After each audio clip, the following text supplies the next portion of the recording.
Hola! Toleleje, toleleje. Kunin at basahin. Kunin at basahin. Ako po si Kuya Sam Pagaduan, ang inyong kasama sa ating lumalim at mamunga Daily Gospel Reflection.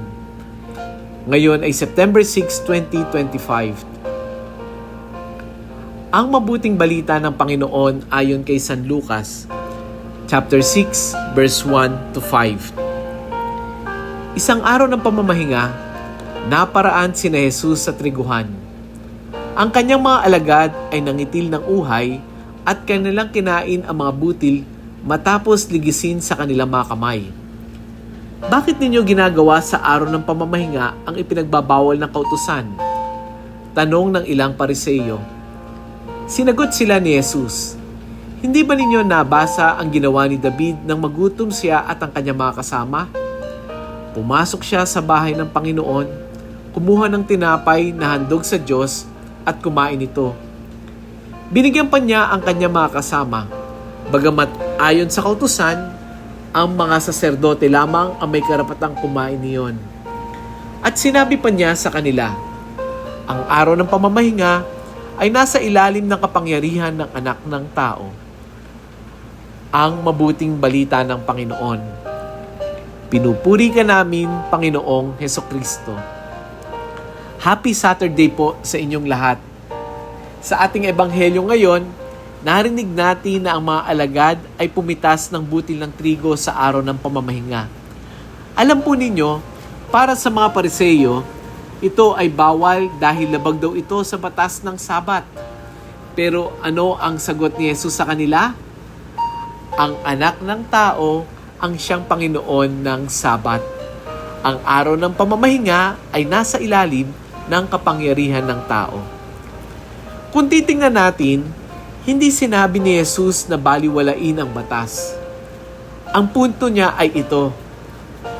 Dapat ang batas ay nagdadala ng kaginawahan, hindi ng pabigat para sa iba.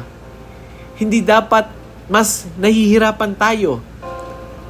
Hindi dapat mas nalalayo tayo sa Diyos dahil sa mga batas. Alam niyo po kung minsan, ito yung mga mapapansin natin sa mga churches, sa mga simbahan. Baka masyadong nagiging legalistic ang ating mga pagdiriwang, ang ating mga liturgy. Nandun pa rin ba ang kahulugan? Kaya itong gospel ngayon ay relatable sa atin.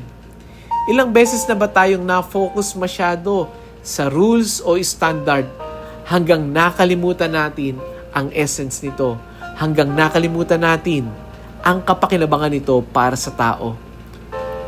Kung minsan kahit sa pamilya, may mga anak na nahihirapan sa exam, pero ang una nating nakikita ay ang bagsak na grade. Feeling natin, hindi sila nag-effort. O kaya kung minsan sa trabaho, minsan mas binibigyang halaga ang attendance kaysa kalagayan ng empleyado. Madalas, nakakalimutan natin na higit pa sa panlabas na pagsunod sa rules, ang mahalaga kay Jesus ay ang puso, ang intensyon. Bakit mo ba ginagawa? At gaano bang pagmamahal ang inilagay natin sa proseso? Jesus reminds us today sa gospel na siya ang Panginoon ng Sabat. Siya ang may final say. Hindi ang rules ang dapat magdikta ng ating relasyon sa Diyos, kundi ang kanyang pag-ibig na nagiging gabay ng ating buhay. Paano natin i-apply ang gospel na ito? Ngayon, una, sa araw na ito, kapag may taong nagkamali, unahin natin yung pangunawa kaysa paninisi. Pangalawa, pag-isipan natin ano ba ang essence, ano ba ang puso ng rules. Bago ka magsabi ng bawal o mali, tanungin muna ang sarili. Magdadala ba ito ng buhay o maglalayo ito ng tao kay Lord? Yan ang reflection natin sa araw na ito. Let us pray. Panginoong Jesus, salamat po sa paalala na higit pa sa batas, mas mahalaga ang iyong pagmamahal at awa. Turuan mo kaming hindi maging mapanghusga, kundi mapangunawa at mapagmahal.